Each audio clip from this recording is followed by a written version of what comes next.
I just want to say that, I'm down with Tiger Woods, and, I pray for him and his family. He'll be all right. I'm just disgusted with all these women that keep popping out. Because, what do they think they're going to get points? That doesn't make them look like, queens or whatnot. That's despicable. You whore.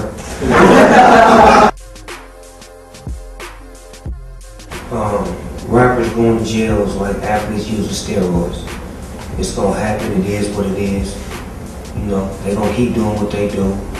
Nobody's gonna learn until it happens to them. I was one of those rappers who, would go to jail, but a lot of times it wasn't because I wanted to go, it was because of the people that I hung around, the positions that I was in, or just people just picking on me in general. But as you get older, you understand that your association by affiliation is important. You put the right people around you, and that sort of thing won't happen, you know what I'm saying? Because there's people that care about your best interests and your every move and your direction that you're taking. And I feel like the rappers that are getting caught up and going to jail, they don't have that. They don't have nobody saying, hey, no, we ain't going there. Nope, you ain't doing that. That ain't happening tonight. It's them in control of everything until they lose control. You know what I'm saying? So I say to all the rappers out there that's getting caught up in trouble, I know some of it may not be your fault, but just be a little slicker, a little bit smarter. I'm not saying that I know everything, because I know they on me every day, all day. Even after I leave, I know they're going to be on me. But you just got to know how to move and, get a nice understanding with the enforcement in your neighborhood that you about what you're about.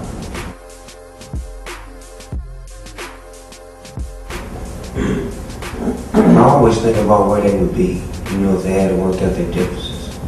And I do know and understand that if they were here, it'd be a lot of MCs mad right now, because they spot wouldn't be what it is, you know what I'm saying? So, it's a blessing that they're not here, because they created a lane to give other opportunities for other people to shine. And, they were an example for us to see that, they had a great talent, and it's just, God controls everything. It's not a man-made thing that happened to them. It was all the spirit that happened to them. And it happened for a reason. I don't wish that on nobody. I wish they would have worked their problems out, because I was cool with both of them, and I had love for both of them and was friends with them to the end. But I just feel like, that they're not, now that they're not here, that creates all of the new MCs and the industry being able to switch from the west to the out, from the west to the east, and be able to go to the south. Because once they were gone, it made lane and made room for the south to creep in and make some good music and not be controversial.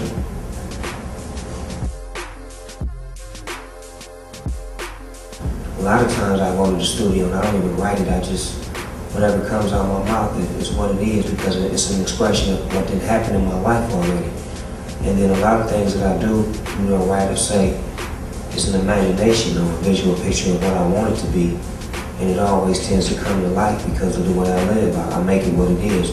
I'm not one of those rappers who's gonna make 2 or 3 songs about me getting shot and killed.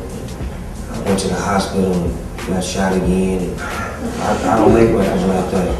I did that once upon a time with a song I had called Murder Was the Case.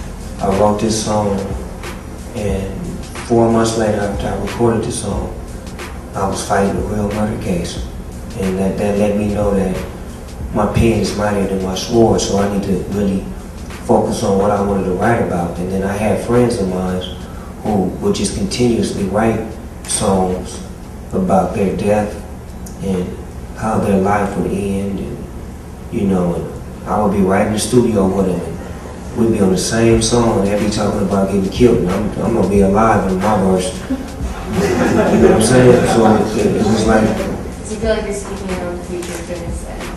I mean, like I say, the gift that we've been given, the chosen few, when we write it and we say it, it's real.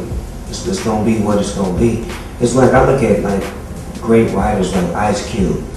Ice Cube told you everything that was going to happen in the 90s before it happened. If you really paid attention to what he was saying. He was giving you what was going to happen when we took over in '92 with the riots in LA. And that wasn't no accident. That was reality. That was him knowing the temperature of the streets and what we was on. So it's like you got a chosen few who do that. You know, Tupac was great at that. You know, writing the future of what he thought was gonna happen, or you know, expressing himself in a way where you can visually see it before it happened. It's only a chosen few that do that. So I try to take my time to make sure I got a positive, you know, light at the end of my verse.